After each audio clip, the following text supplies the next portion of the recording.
મને આ વધારે ગમ્યું. આનો કલર બહુ મસ્ત અને બાઇકે મસ્ત લાગે, વધારે ભારે નહીં લાગતું. આ જો ખાલી ગોલમાલ 3 વાળું.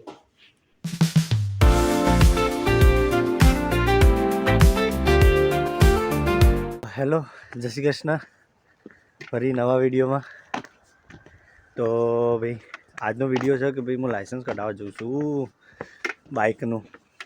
અહીંયા પહેલાં પ્રોવિઝનલ લાઇસન્સ નીકળે, એટલે આપણા ભાષામાં કહીએ કાચું લાઇસન્સ. પછી એને ડિવાઈડ કરવાની, એ નીકળે પછી આપણે નીકાળી શકીએ કે બાઇકનું લાઇસન્સ કાઢવું હોય કે ગાડીનું કાઢવું હોય. અહીંયા બે અલગ નીકળે, ભેગો ના નીકળે, એટલે પહેલાં અલગ કાઢીએ. બાઇકના લાઇસન્સના હાર્યા એમ કહે છે કે CBT, એટલે ટૂંકમાં કે CBT કઢાવવું, એટલે સમજી જવાનું કે બાઇકનું લાઇસન્સ કઢાવવું, જે 2 વર્ષ સુધી ચાલે, પછી રિન્યૂ કરાવી દેવાનું. બસ એ કઢાવવા જઈએ. આજ તો એપોઇન્ટમેન્ટ એટલે બુકિંગ કરાવી દીધું હોય. 2-3 દિવસ પહેલાં આપણે ડેટ જે ખાલી હોય એ શિડ્યુલ બુક કરાવી દેવાનો. એમાં આપણે કરાવી દીધું છે. હવે આજ જઈએ. વાગ્યા 6 પણ જો લાગે આપણે ઇન્ડિયાના 9 વાગે બધું વાતાવરણ હોય ને એવું 6 વાગે હાલ થોડી ઠંડી હ. હોટ બધું ખાઈ ગયા, ફાટી ગયા. હા જો હેલ્મેટ લઈ લીધું ભાઈ, આપણું નહીં, પેલા ભાઈનું બૂટે, પેલા ભાઈ નહીં. જુગાડ કરે કેમ કે ભાઈ અહીંયા પેલા શૂઝ માગી કમ પ્રોપર રાઇડર. પછી જેકેટ તો અંદર લખ્યું નહોતું, ગ્લવ્સ અને હેલ્મેટ તો લખ્યું હતું કે લઈને આવું. જેકેટ તો આપણા જોડે થોડું હોય પેલું રાઇડરવાળું. હા તો ભાઈ એ હાલશી ચો જાય, પૈસા લીધા. તો ચલો બસ આવે, બસ 10 મિનિટનો રસ્તો ચટાક લઈ નહીં એ પહોંચી જઈએ. પછી જો બતાવીએ કેવું બતાવવાનું હોય. તો કોઈ પહેલી વસ્તુ તો પહેલાં તો ફોકસ કરવાનું હોય કે લે તારી કોઈ ભૂલી ના જવું. એટલે વ્લોગ પછી પહેલાં ટેસ્ટ પાસ કરવાનો હોય, નકર ફરી પાછા ભરવા પડશે. એટલે ચલો જેટલું બતાવે એટલું બતાવું. થોડુંક કોઈ કઈ રીતના હોય, બહુ બધું હાર્ડ નહીં હોય. તો ઇન્ડિયાથી તો ટેસ્ટ બહુ લાંબો હોય. સવાર 7થી તે સવાર 7થી તે સાંજે 4 વાગ્યા સુધી આખો દિવસ ટેસ્ટ ચાલશે. જોઈએ એને ભૂલ્યો ભાવ ઇન્સ્ટ્રક્શનમાં હું જો બતાવે તો. ચલો મળીએ આગળ. તો ભાઈ આવીએ અંદર. જો આવું બધું પહેરાવી ગયો, જેકેટ પહેરાવી ગયો, ખબર નહીં સામાન્ય. હવે ઉપર અડાડ્યું ટ્રેનિંગ બધા ઇન્સ્ટ્રક્શન માટે.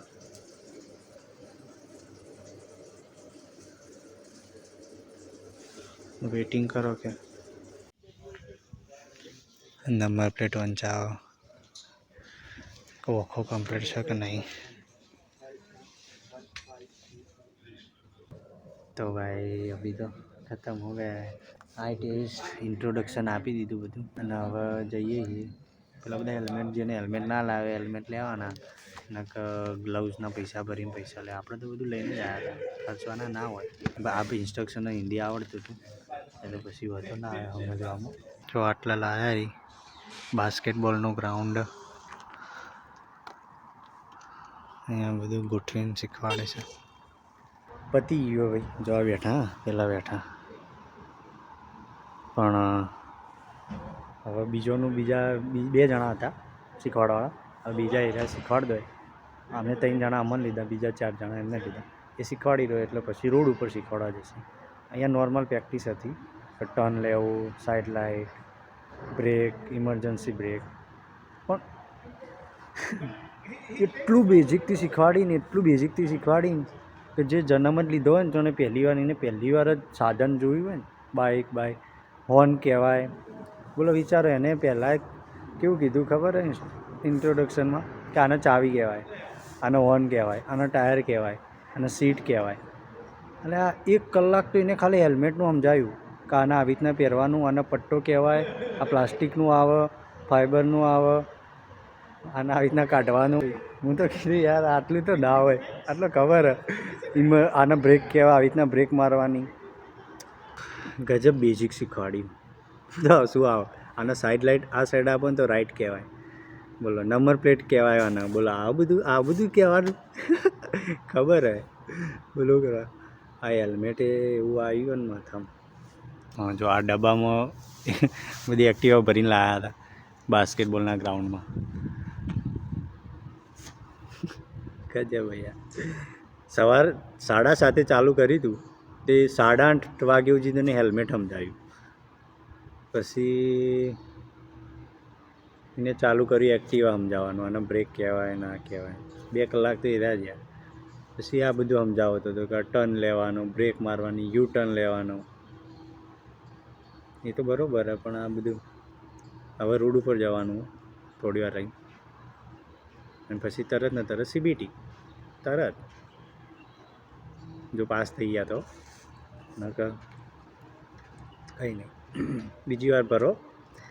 આમાં કેવું હોય, સોમવારથી શુક્રવાર 185 રૂપિયા, એટલે 185 પાઉન્ડ. હજી રૂપિયા જાતા નહીં મોટા ભાઈ. 185 પાઉન્ડ સોમવારથી શુક્રવાર બુક કરાવો ને તો. અને શનિવાર 220. ભાઈને શનિવાર જ બુક કરાવવાનો વારો આવ્યો. હા, નહીં તો પહેલાં શનિવાર જ ખાલી હતો, અને મારે થોડું અર્જન્ટ જોઈતું, એટલે કે ના કરાવો ભાઈ. કરાવવું પડ્યું 220માં. 35 પાઉન્ડ વધારે થયા ભાઈ. વાંધો નહીં, થોડો જીવ બળી ગયો. આ તો ઇંગ્લિશ જ બોલો નકરું. વાંધો નહીં, સમજી લઈએ આપણે, ફાવે એટલે. ચાલો હવે આગળ રોડ ઉપર ઉતરવા જ ના દીધું ને કશું, તો કે વપડતો નહીં, તું વપડતો નહીં એમ કરે. પછી મેં કીધું વાંધો નહીં, હાલ નહીં ઉતારું, જોઈએ રોડ ઉપર જઈએ પછી કોઈ ઉતારવા મળે તો. પેલા બધા પતી જાય તો વહેલા પતી જાય તો પાર આવે. તો ભાઈ પતી ગયું. હવે એટલે એમને પહેલાં એમ કર્યું, ઇન્ટ્રોડક્શન આપ્યું સવારે. એ તો હેલ્મેટનું તમને કીધું, હેલ્મેટનું આપ્યું. પછી પેલા ગ્રાઉન્ડ તમને બતાવ્યું, ગ્રાઉન્ડ ઉપર લઈ ગયા. અને પછી અહીંયા આવ્યા, પાછું થોડું સમજાવી. અને પછી અહીં એક ઇન્સ્ટ્રક્શન હતો, એક સાહેબ હતો, એના અમે 3 સ્ટુડન્ટ, પછી એક બીજો સાહેબ, એના 4 સ્ટુડન્ટ, એમ ભાગ પાડી દીધા. એટલે અમે 3 જણા હતા અને 2 બાઇક હતા. પહેલાં અમને બેને લઈ ગયા. પછી એક એમાં એવું કરે કે ભાઈ એ પાછળ ચાલે, પછી હું આગળ હેડું, એ વચ્ચે એક બીજું હેડે, એમ પાછળ આપણે લાઇનસર હેડે જવાનું. એ આપણને એને આ હેલ્મેટ આપ્યું, એમના એક માઇક્રોફોન તરીકે એક સ્પીકર આપી દે, હું ભરાઈ દઉં. પછી એ તો બેઠો બેઠો અંદર એ ચલાવતો જ હોય, અલગ બાઇક લઈને આવે, આપણે આગળ હેડવાનું. બીજો હોય અલગ બાઇક, 3 બાઇક હોય, એક હીરો લઈને આવે. એ આપણને કીધે જાય કે ભાઈ રાઈટ લેફ્ટ, ભાઈ ભૂલ થઈ ગયો, તારું ઇન્ડિકેટર ચાલુ હોય, આ સાઈડ લાઇટ ચાલુ હોય, આ તે. આપણે તો કંઈ થઈ નહીં, આપણને ખબર પડતી હતી. ગજબ ઇંગ્લિશ ફાડતો હતો, વધુ ના આવ્યો. અમુક થોડું થઈ ગયું, ઇન્ડિકેટર ચાલુ રહેતું હતું, થોડું આ ઇંગ્લિશ ગુજરાતી ગોઠવતા પણ થઈ ગયું. હજી પાવગે કે હજી એક રાઉન્ડ લાગશે, એટલે પછી ફરી પાછું એ બેન આવશે, વડી બેના લઈ ગયો, વડી પાછો આવશે, વડી કૂક અમે બેના એકબીજા લઈ એમ પતી. પછી ખબર પડશે કે CBT આલસી કે નહીં આપી. એમને લાગશે કે ભાઈ આ કમ્પ્લીટ બાઇક ચલાવતો હતો. બહુ હાર્ડે હા ને બહુ ઇઝી હ, પણ આટલું બધું બાઇકનો ટેસ્ટ આલવો પડશે એ ખબર નથી. ઇન્ડિયામાં તો ખાલી આઠડો કરી કે, પણ બરાબર શીખવા મળી બધું.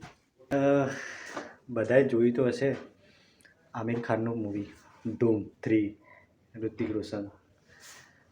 પછી એ આપણે મૂવીમાં જોયું ને, એટલે મૂવીએ મારું આમિર ખાનના મૂવીમાં BMWનું બાઇક હતું. તે પબ્લિક એ વખત તો હું ગોળો થયો, હા કે બાઇક. અને હવે જો આપણા એરિયાત બાઇક છે ને,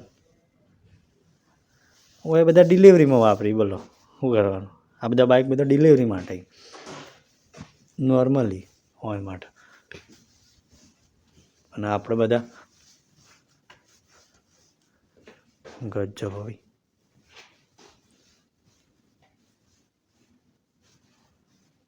અહીંયા હા એ લખવું ફરજિયાત, આગળ ને પાછળ બે, જો આ પાછળ અને આગળ નિયમ હોય એમ, કોઈ પણ બાઇક હોય અહીં લખવું ફરજિયાત.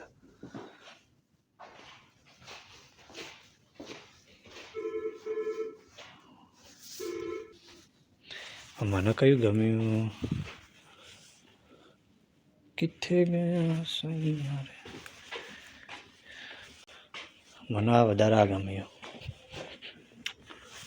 આનો કલરે બહુ મસ્ત, અને બાઇકે મસ્ત લાગે, વધારે ભારે નહીં લાગતું. બહુ મસ્ત લાગે. આ જો કયું પેટી જેવું. આ જો ખાલી ગોલમાલ 3 વાળું છે ને, ખાલી જોઈ કાઢ્યું.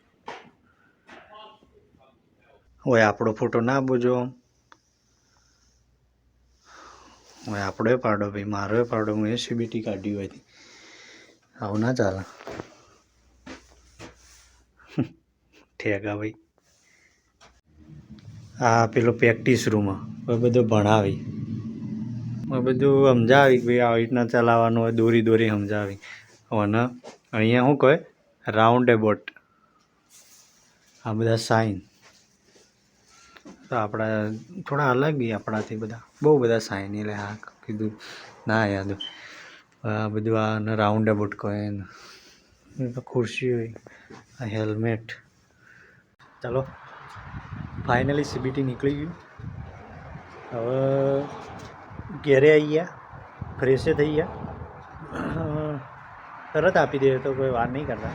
એ કમ્પ્લીટ ભાઈ હેડો ને, તમારે થોડી ઘણી ભૂલ ચલાવી લઈએ તો ચલાવી લો. ચલાવી લીધું અને સીબીટી આવી ગઈ. બસ અહીંયા નોર્મલ કાગળ જેવું જ હોય છે, નામ બામને સહી ને એવું હોય છે. 2 વર્ષનું હોય અને 2 વર્ષ પછી તમારે રિન્યૂ કરાવવાનું. આ ખાલી તમારે બાઇક ચલાવવા મળે. તમારે ગાડીનું ફૂલ લાઇસન્સ અલગથી કઢાવવું પડે. આપણે કેમ કે અહીંયા ગાડીનું લાઇસન્સ કઢાવો ને એટલે બહુ હાર્ડ, થિયરી બહુ હાર્ડ આવે. જાણે કે આપણે ઇન્ડિયામાં જાણે ગવર્મેન્ટ પરીક્ષા પાસ કરવી હોય એ બરાબર. આપણે બાઇકનું તો નીકળી દીધું, થોડા રૂલ્સ ઘણા બધા ખબર પડી જાય એટલે વધુ આવવાની. કાઢીએ શીખી જાઓ, કાઢીને કઢાવી દેવા. તો કેવો લાગે વિડીયો? જો ઇન્ફોર્મેશન મળી હોય તો થેન્ક યુ. અને જો ગમ્યો હોય તો લાઈક, અને ખબર ને તમે શું કરવાનું, શેર કરો, સબસ્ક્રાઈબ કરો. ચલો આગળ મળते हैं नवा वीडियो में.